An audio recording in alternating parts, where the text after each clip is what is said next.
مسیح خداوند میں آپ کی سلامتی ہو۔ میرا نام تانیہ کنول ہے اور پروگرام مسیحی نقطہ نظر کے ساتھ ایک بار پھر آپ کی خدمت میں حاضر ہوں۔ عزیزوں، خدا کی قدرت جو ہے وہ بے پایاں ہے، ہماری سوچ سے باہر ہے۔ خدا ہمارے لیے سب کچھ کر سکتا ہے۔ جب ہم گناہ گار ہی تھے تو اس نے اپنے بیٹے کو بھیجا تاکہ وہ ہماری خاطر مصلوب ہو اور اپنی جان دے تاکہ ہم بچ سکیں۔ خدا قدرت والا عظیم خدا ہے اور ہم کمزوریوں سے بھرے ہوئے آدم۔ کیا ہمیں ان کمزوریوں میں ہی رہنا ہے؟ اور جیسا کہ ایک ہم کلام میں سے حوالہ جو ہے، اکثر ہم اس کے پردہ میں چھپتے ہیں کہ خدا کی قدرت ہماری کمزوریوں میں نظر آتی ہے۔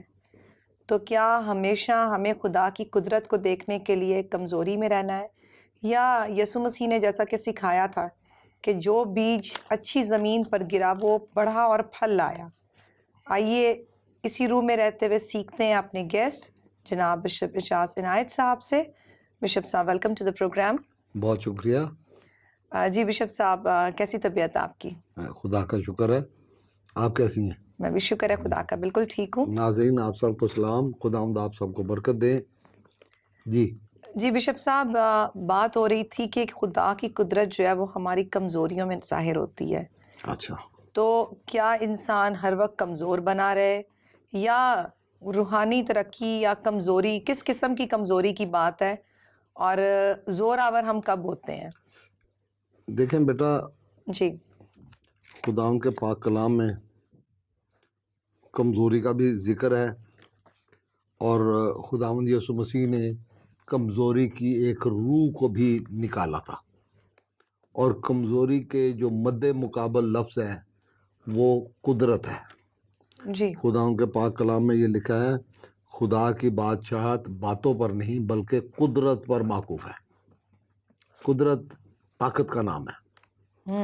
قدرت ایک الہی صفت کا نام ہے۔ ہمارا خدا قدرت والا خدا ہے، اور یہ سچ ہے کہ خدا کی قدرت ہماری کمزوریوں میں ظاہر ہوتی ہے۔ ہم کمزور اور بے وجود ہیں۔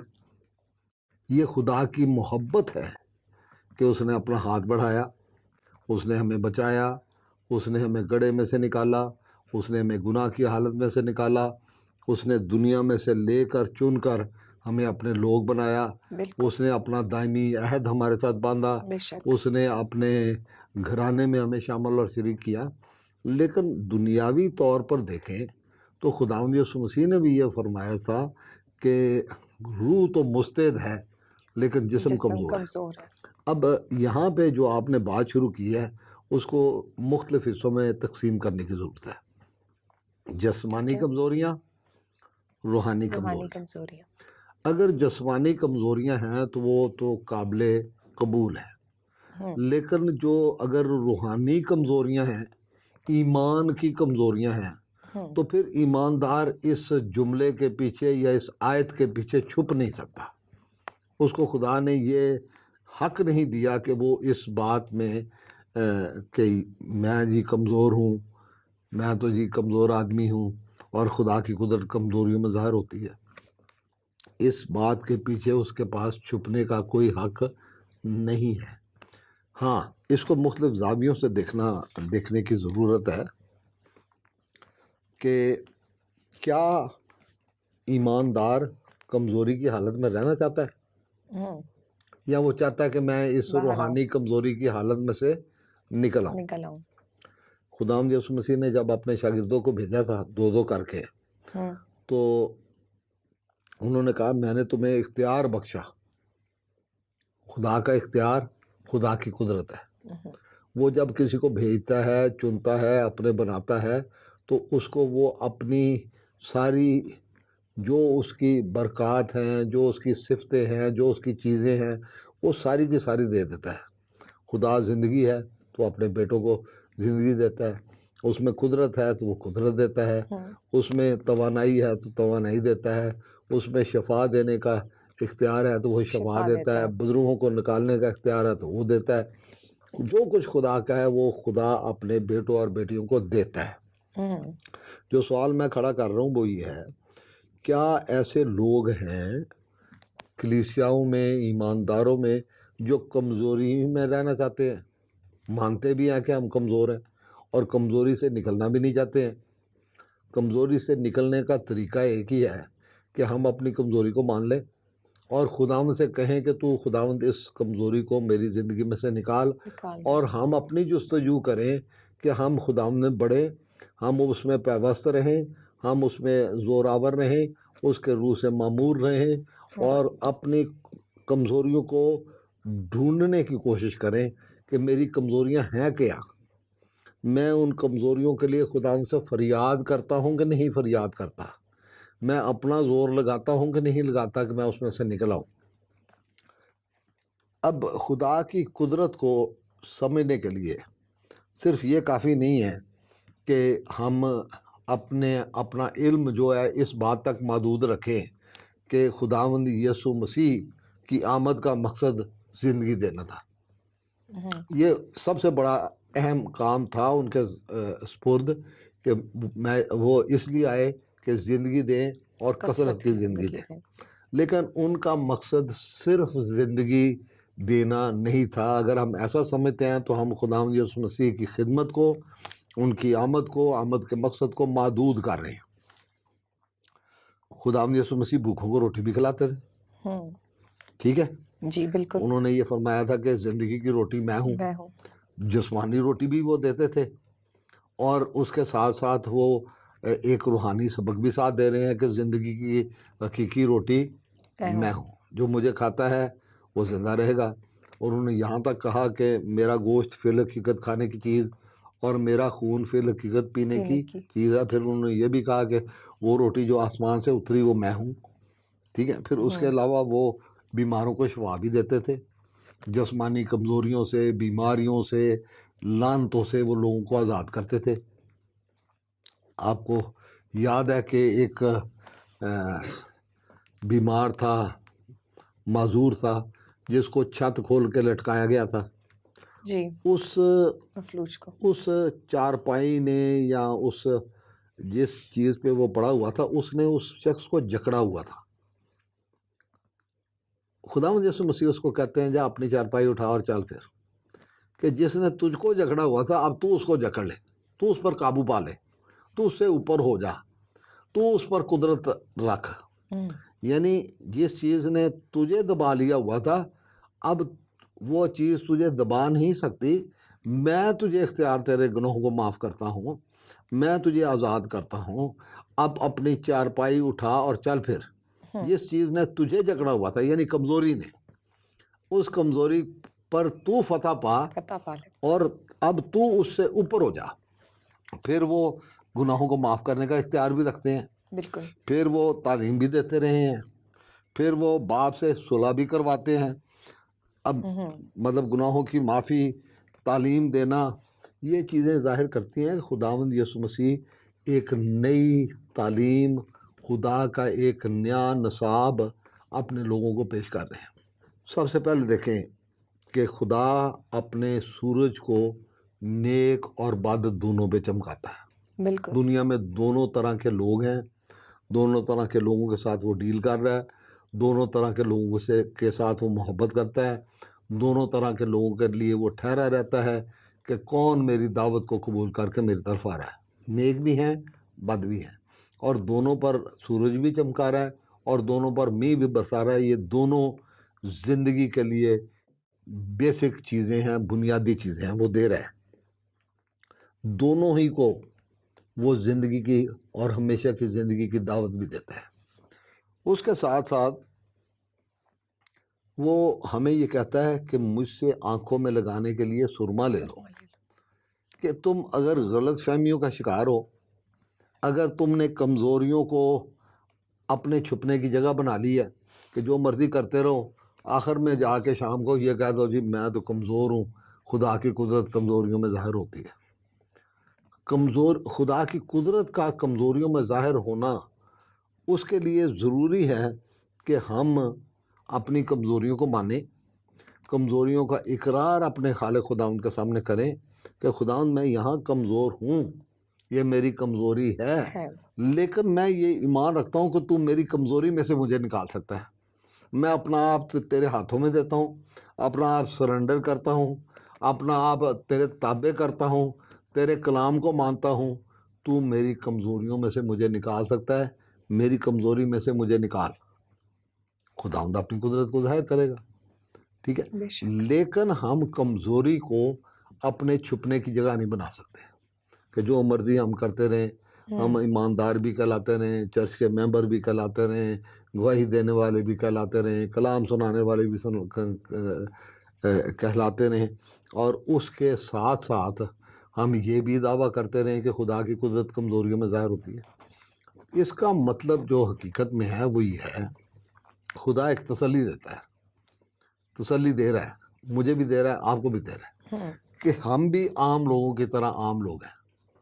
اگر کوئی پتھر مارے گا اور وہ میرے سر میں آ کے لگے گا تو مجھے بھی اتنی درد محسوس ہوگی، آپ کے سر میں لگے گا آپ کو بھی اتنی درد محسوس ہوگی، اور ایک عام آدمی کو بھی لگے گا اس کو بھی اتنی ہوگی۔ بالکل۔ تو ہیں تو ہم سارے ایک جیسے ہی، لیکن جب ہم خداوند کے پاس آ جاتے ہیں تو ہمیں ایک تناسب رکھنے کی، دیکھنے کی ضرورت ہے۔ خدا کی قدرت ہے اور اس کے مد مقابل ہماری ضروریات ہیں، روزمرہ کی ضروریات ہیں، روحانی ضرورتیں ہیں، جسمانی ضرورتیں ہیں۔ اب اس کو میں اس طرح سے دیکھوں گا کہ ایک نظر سے ہم دیکھیں کہ ہماری ضروریات ایک دوسرے سے ملی ہوئی ہیں۔ بالکل۔ ہم معاشرہ ہیں، ہم کلیسیاں ہیں، ہم فیلوشپ ہیں، ہم خدا کا گھرانہ ہیں، تو ہماری ضروریات ایک دوسرے سے ملی ہوئی ہیں۔ میں اور آپ ایک دوسرے کی تقویت کے لیے مل کے دعا کر سکتے ہیں۔ بہت سارے خادم میں نے دیکھے ہیں، وہ عام لوگوں کے بیچ میں بیٹھ جاتے ہیں اور کہتے ہیں جی سارے آپ میرے لیے دعا کریں۔ مقدس پالوس رسول افسیوں کے خط میں اس کے آخری حصے میں وہ کہتے ہیں کہ سب میرے لیے دعا کرو تاکہ مجھے کلام سنانے کی قدرت حاصل ہو۔ ان کو پتہ ہے کہ دعا کے ذریعے قدرت آئے گی۔ اب سوچنے کی والی بات یہ ہے کہ اگر خدا سورج نہ چمکائے، اگر خدا مینہ نہ برسائے، اگر خدا شفا نہ دے، اگر خدا گناہ معاف نہ کرے، اگر ہم میں فہم کی کمی رہے، اگر ہماری زندگی میں غلط فہمیاں اور غلط مفروضے موجود رہیں، ہماری جسمانی خواہشیں اسی طرح سے موجود رہیں، ہماری زندگی میں لالچ اور ہوس اسی طرح سے موجود رہے، بغاوت اور سرکشی کا رویہ اسی طرح سے موجود رہے، ہم من مرضی کرتے رہیں، ڈٹائی کرتے رہیں، ماں باپ کے سامنے بھی، استادوں کے سامنے بھی، بزرگوں کے سامنے بھی، اور خدا کے سامنے بھی، تو اس کا مطلب ہے کہ یہ گمراہی اور بے ایمانی کی حالت ہے، دعا اور عمل کی کمی ہے، خداوند یسوع مسیح کا ساتھ نہیں ہے، خداوند یسوع مسیح پر اعتماد نہیں ہے، یہاں تاریکی ہے اور اندھا پن ہے، یہاں تاریکی ہے اور اندھا پن ہے۔ ایک صورتحال یہ ہے کہ ہمارے پاس کچھ بھی نہیں ہے، کوئی پازیٹیو چیز نہیں ہے، ہم بالکل کورے ہیں، ہم بالکل الٹ سائڈ پہ ہیں، ہم غلط مفروضوں میں ہیں، ایمان کی کمی کی حالت میں ہیں، اور ایسے میں بھی لوگ جو ہیں وہ یہی آیت بولتے ہیں کہ جی خدا کی قدرت کمزوریوں میں ظاہر ہوتی ہے۔ کیا فائدہ؟ اگر کمزوریاں ہیں تو کمزوریاں لے کے خداوند یسوع مسیح کے پاس آ جاؤ، وہ کمزوری کی بدروح کو نکالنا جانتا ہے، وہ کمزوری کی روح پر قادر ہے۔ تو ہمیں کمزوری کی روح نکال کر، نیا جنم دے کر، نیا رشتہ دے کر، نئی برکت دے کر، نیا مسا دے کر وہ اپنی قدرت ہمیں دے گا۔ پھر دوسری طرف ہے کہ یہ ان ساری چیزوں کے حوالے سے ہمیں یہ یاد رکھنے کی ضرورت ہے کہ گناہ کی مزدوری موت ہے۔ یہ ساری منفی چیزیں، ان کا نام اجتماعی طور پر گناہ ہے، بھلے ہم یہ بار بار کہتے رہیں کہ خدا کی قدرت کمزوریوں میں ظاہر ہوتی ہے۔ کمزوریوں میں ظاہر تو ہوتی ہے، لیکن کب گناہوں کا اقرار ہوتا ہے؟ جب ہمیں احساس گناہ ہوتا ہے، جی۔ احساس گناہ کے ساتھ اقرار گناہ ہوتا ہے، اقرار گناہ کے ساتھ ترک گناہ ہوتا ہے، ترک گناہ ہوگا تو پھر خدا کی قدرت ہماری کمزوریوں میں ظاہر ہوگی۔ پھر دوسری طرف پازیٹو سائڈ کی طرف چلیں کہ ہماری ضروریات کیا ہیں۔ ہماری ضرورت کیا ہے. خدا کی قدرت ہے، لیکن خدا کی قدرت کے حوالے سے، اس کے وسیلے سے میری ضروریات کیا ہیں، میری ضرورت کیا ہے. اس میں کہیں گے کہ میری ضرورت ہمیشہ کی زندگی ہے، کثرت کی زندگی ہے، برکت کی زندگی ہے، فتح کی زندگی ہے، تسلی کی زندگی ہے، اطمینان کی زندگی ہے، شیطان پر فتح کی زندگی ہے، ابلیس کے ہیلوں سے واقفیت. اب دیکھو ہم ایک جنگ کی حالت میں ہیں. جنگ میں انتہائی ضروری بات ہوتی ہے انٹیلیجنس، کہ دشمن کی فوج کی انٹیلیجنس آپ کے پاس ہونی چاہیے. ہمارا دشمن ابلیس ہے، مد مقابل ہے، اس کی پوری فوجیں ہیں، تاریکی کی قوتیں ہیں، آسمانی مقاموں میں وہ اپنا رہتی ہیں، لوگوں کے اوپر قبضہ کر لیتی ہیں، وہ اپنے مطلب کے نتائج حاصل کرنے کے لیے اپنا زور لگاتی رہتی ہیں. تو ہمیں اس کے ہیلوں سے، یعنی اس کی جو انٹیلیجنس ہے وہ اس سے واقف ہونا چاہیے. پولس رسول کرنتھس کی کلیسیا کو لکھتے ہوئے کہتے ہیں کہ تم اس کے ہیلوں سے ناواقف نہیں. اس وقت کی کلیسیا شیطان کے، ابلیس کے ہیلوں سے واقف تھی. میں مثالیں دیتا ہوں ایک دو آپ کو. جی. جیسے آج کل لوگ میوزک کو بہت گلوریفائی کرتے ہیں، فیشن کو بہت گلوریفائی کرتے ہیں. بیٹھیں گے تو وہ بات چیت ہوگی، گفتگو ہوگی، تو ایک دوسرے سے مقابلہ کرنے کی کوشش کریں گے کہ مجھے یہ پتہ ہے، مجھے یہ پتہ ہے، میرا علم اس بات میں ہے، میں یہ جانتا ہوں، میں فلاں سیلیبریٹی کے بارے میں جانتا ہوں، میرا فلانے سے واسطہ پڑا ہے. مطلب ان چیزوں کو ہم گلوریفائی کرتے ہیں. شیطان نے ہمارے کام کو، ہمارے وقت کو ناکارہ کرنے کے لیے اس نے مختلف سوچیں، مختلف خیال، مختلف رجحانات ہماری زندگیوں میں ڈال دیے ہیں کہ ہم ان میں پھنسے رہیں، اپنا ٹائم ضائع کریں. اب کتنے لوگ ہیں جو، میرا خیال ہے اگر میں غلط نہیں ہوں تو اپنے معاشرے کو سمجھے کہ یہ دوڑ کب سے شروع ہوئی ہے. یہ ایک دوڑ ہے کہ میرے پاس یہ بھی ہونا چاہیے، میرے پاس یہ بھی ہونا چاہیے، میرے پاس یہ بھی ہونا چاہیے، اور پھر لوگ اس کی شو مارتے ہیں کہ میرے پاس گاڑی یہ ہے، میرے پاس گھر یہ ہے، میرے پاس تعلیم یہ ہے، میرے پاس فلاں چیز یہ ہے. کہ شیطان کے ہیلوں سے ناواقف ہونے کی وجہ سے وہ چیزیں جو آج میری ہیں اور آج میرا دم نکل جائے گا تو پھر میری کہاں رہیں گی. ٹھیک ہے. ہم کن چیزوں میں اپنی آسودگی ڈھونڈتے ہیں؟ ہم مصنوعی چیزوں میں اپنی آسودگی ڈھونڈتے ہیں، یا ہم شیطان کے ہیلوں سے واقف ہیں کہ یہ چیزیں ہمیں اپنے مرکز سے، مرکزی خیال سے، مرکزی جگہ سے ہٹانے والی چیزیں ہیں. اب دیکھیں میں آپ کو دیکھ رہا ہوں تو آپ مجھے صاف نظر آ رہی ہیں، لیکن اگر کوئی تیسری قوت بیچ میں آ کے کوئی ہلانا شروع کر دے گی تو میرا جو فوکس ہے وہ ہٹ جائے گا. بالکل. شیطان یہی کرتا ہے کہ ہمارا فوکس خداوند یسوع مسیح کی ذات سے ہٹانے کے لیے، لکھا ہے خداوند یسوع مسیح کہ ایمان کے بانی اور کامل کرنے والے یسوع کو تکتے رہو. اگر ہم اس کو تک نہیں رہے ہیں، ہمارا دھیان کسی اور چیز کی طرف لگا ہے، ہمارا فوکس کسی اور چیز کی طرف لگا ہے، تو خداوند یسوع مسیح کا مقام کہاں گیا؟ ہم نے دیکھتے رہنا ہے، ہم نے فوکس رہنا ہے تو خداوند یسوع مسیح کی ذات پر رہنا ہے، جس نے ہماری خاطر جسمانی روپ لیا.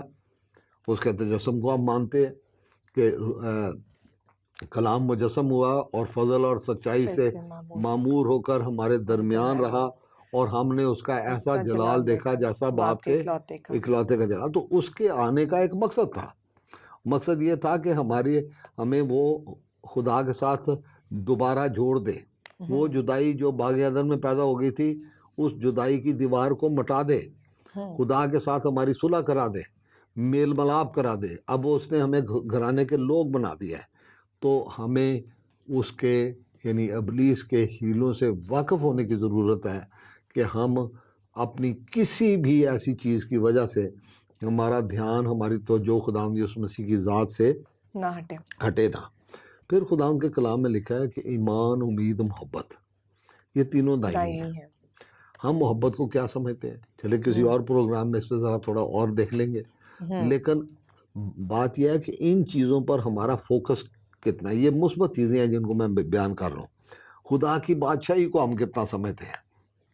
خداوند یسوع مسیح نے فرمایا تھا کہ تم یہ نہیں کہو گے خدا کی بادشاہی ادھر ہے یا ادھر ہے یا ادھر ہے یا ادھر ہے. خدا کی بادشاہی تمہارے اندر ہے. اب آج بھی میں خدا کی بادشاہی میں ہوں. اگر میں گرتا ہوں تو میں خدا کی بادشاہی میں گروں گا، اور خدا مجھے اٹھانے کی قدرت رکھتا ہے. یہ ہے کمزوری میں خدا کی قدرت کا ظہور، کہ مجھے ٹھوکر لگی ہے، راستے میں کوئی ٹیڑھا لگانے والی چیز آ گئی ہے، اس سے پاؤں ٹکرا کے میرے گر گئے ہیں. یہ روحانی معنوں میں اس کو استعمال کریں. اگر میں گرا ہوں تو گرا کہاں پہ ہوں؟ لیکن اگر کوئی گناہ کرے یعنی گر پڑے، کمزوری کی حالت اس پہ طاری ہو جائے، ٹھیک ہے، کمزوری گرتے ہیں نا، بالکل. تو اگر وہ گر جائے تو خدا کے پاس ہمارا ایک مددگار موجود ہے، یعنی یسوع مسیح راست باز. تو جب وہ ہمیں اٹھانے کے لیے اپنا ہاتھ آگے بڑھائے تو ہمیں اٹھ جانا چاہیے. مکاشفہ میں خداوند یسوع مسیح گلوں میں سے ایک گلا ہے کہ یاد کر کے تو کہاں سے گرا ہے. گر جانا کمزوری کی حالت کو ظاہر کرتا ہے. پھر ہم ویسے بھی اگر خداوند کے ساتھ جڑے ہوئے نہیں ہیں تو جو ڈالی اس میں پیوست نہیں ہے وہ پھل نہیں لا سکتی. اگر ڈالی ہیں آپ، اگر خداوند یسوع مسیح کے بدن ہے، بدن کے عضو ہیں آپ، اگر خدا کی بادشاہت میں آئیں تو ہمیں یہ سمجھنے کی ضرورت ہے کہ مجھے مردوں میں سے جی اٹھنے کے درجے تک پہنچنے کی ضرورت ہے. میں کسی طرح سے، اگر پولس رسول یہ ایمبیشن رکھتے ہیں، یہ اپنے دل میں خواہش رکھتے ہیں، یہ جذبہ رکھتے ہیں، یہ ان کی نظروں کا روحانی زندگی کا مرکز ہے کہ میں کسی طرح مردوں میں سے جی اٹھنے کے درجے کو پہنچوں. اگر آپ کے اندر یہ حالت ہے تو آپ خدا کے کلام کو پڑھیں. خدا کے کلام کو پڑھیں گے تو اس کے بھید اور مکاشفے آپ پہ کھلیں گے. پالوس دعا کرتے ہیں اور فرماتے ہیں کہ خدا تمہیں اپنی پہچان میں حکمت اور مکاشفہ کی روح بخشے تاکہ ہم اپنی کمزوریوں کو جان سکیں. ہمیں پتہ چل جائے کہ ہمارا خدا ہم سے کتنی محبت کرنے والا خدا ہے، وہ ہماری کمزوریوں میں مدد کرنے والا خدا ہے، وہ ہمیں فتح پر فتح دینے والا خدا ہے، وہ ہمیں زور دینے والا خدا ہے. میں تمہیں ایک نیا زور بخشوں گا. اب دیکھو نا، اس نے جنگ لڑانی ہے ہم سے تو وہ ہمیں بے ہتھیار تو نہیں بھیجے گا. خدا کے پاک کلام میں اس کے ہتھیاروں کا ذکر ہے کہ آپ اس کے سب ہتھیار باندھ لو. تو آپ اس کے سارے ہتھیار باندھ دو گے تو پھر آپ کمزور نہیں ہوگے. آپ کو یہ احساس ہونا چاہیے کہ میں محاذ جنگ پہ ہوں، میں لڑائی کی حالت میں ہوں، اور میں کس طرف سے لڑائی کی حالت میں ہوں. فوجیں تو آمنے سامنے، بالکل. کوئی اس طرف سے لڑ رہا ہے، کوئی اس طرف سے لڑ رہا ہے. آپ کس کی طرف سے لڑ رہے ہیں اور کس کے ساتھ لڑ رہے ہیں؟ بہت سارے ایمانداروں کو یہ پتہ ہی نہیں ہے. تو ہمیں یہ جاننے کی ضرورت ہے کہ خداوند یسوع مسیح اس لیے آئے کہ ہمارے گناہوں کو اٹھا کے لے جائیں، ٹھیک ہے، ہمارے گناہوں کو دھو دیں، ہمیں زندگی دیں، کثرت کی زندگی دیں، اور اس کے ساتھ ساتھ وہ ہمیں احساس بھی دے کہ جس طرح وہ بھوکھوں کو روٹی کھلاتے تھے، ہمارے کاموں میں بھی ایک کام یہ ہے کہ ہم بھوکھوں کو روٹی کھلائیں، ہم ننگوں کو کپڑے پہنائیں. ایک گلہ ہے خداوند یسوع مسیح کا، بتھیرے آئیں گے اور کہیں گے ہم نے تیرے نام سے بزرگوں کو نکالا، یہ کر دیا، وہ کر دیا، فلانا کر دیا، فلانا کر دیا. لیکن میں ان سے کہوں گا کہ میں بھوکا تھا، تم نے مجھے کھانا نہ کھلایا، میں ننگا تھا، تم نے مجھے کپڑا نہ پہنایا، میں قید میں تھا، تم نے خبر گیری نہ کی. یہ ساری ان لوگوں کی کمزوریوں کی صورتحال ہے جن کو ہماری مدد کی ضرورت ہے. خدا ہماری مدد کرتا ہے تو ہم نے اس مدد کو آگے ٹرانسفر کرنا ہے، خدا کا انسٹرومنٹ بننا ہے تاکہ وہ مدد آگے تک پہنچے. لوگ اس کے وسیلے سے اس محبت کو، اس قدرت کو جو ہماری زندگیوں میں ان کو نظر آئے گی، اس کو دیکھ کر ہم ان کی مدد کریں تاکہ وہ بھی ہمیشہ کی زندگی حاصل کر لیں. بالکل، بے شک. بشپ صاحب، آپ کی ان ساری باتوں کے لیے جو کہ آج آپ نے سکھائیں، خداوند آپ کو بڑی برکت دے. اور عزیزوں، ہماری اگر ہم کمزوریاں ہی نہیں جانتے، ہمیں پتہ ہی نہیں کہ ہم آیا خداوند کی فوج میں ہیں بھی یا نہیں، اور اگر ہم ہیں تو کمزوریاں یہ ہیں کہ ہم اگر کچھ ایسی ٹھوکر پا گئے ہیں زندگی میں یا کوئی ایسا غلط فیصلہ جس میں شاید ہم نے خداوند کو نہیں رکھا، اگر ہم نے کچھ ایسا کر لیا ہے تو پھر تو ضرور ہے کہ وہ ہماری کمزوریوں میں ہمیں اکیلا یا گرا نہ رہنے دے گا، بلکہ جیسا وہ خود جلالی ہے وہ ہمیں بھی اٹھا کھڑا کرے گا۔ تو ہمارا جو لامحدود خدا ہے، دوسری بات جو آج ہم نے سیکھی کہ ہمارا جو لامحدود خدا ہے اور ہمیں اتنا بے پناہ پیار کرتا ہے، ہم اس کو محدود کیوں کرتے ہیں؟ ہم اس کی طرح کے کام کیوں نہیں کرتے؟ ہم کہتے ہیں کہ یسوع نے کہا ہے کہ بس ایمان لے آؤ اور بس اس کے بعد ہمارا جو دل میں آئے ہم کریں۔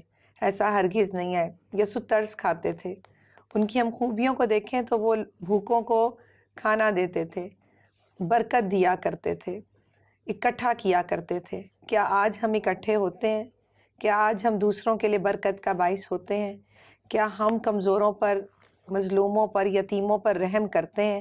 کیا ہمارے یسوع کی کوالٹیز ہمارے اندر ہیں جو ہمارے لیڈر میں تھیں؟ اگر نہیں ہیں تو ضرورت ہے کہ ہم ان باتوں میں غور کریں اور اپنی کمزوریوں میں، جو کہ شاید ہم طرح طرح کی کمزوریاں رکھتے ہیں، لیکن ان کمزوریوں میں ہم خداوند کے زور کو حاصل کر لیں، تاکہ ابلیس اور اس کی ساری فوجوں پر ان سے جب جنگ لڑیں اور یسوع کی طرف سے ہم لڑیں۔ خداوند آپ کو بہت برکت دے۔ اپنا خیال رکھیے گا۔ پھر ملیں گے اگلے ہفتے پروگرام مسیحی نقطہ نظر میں۔ خدا حافظ۔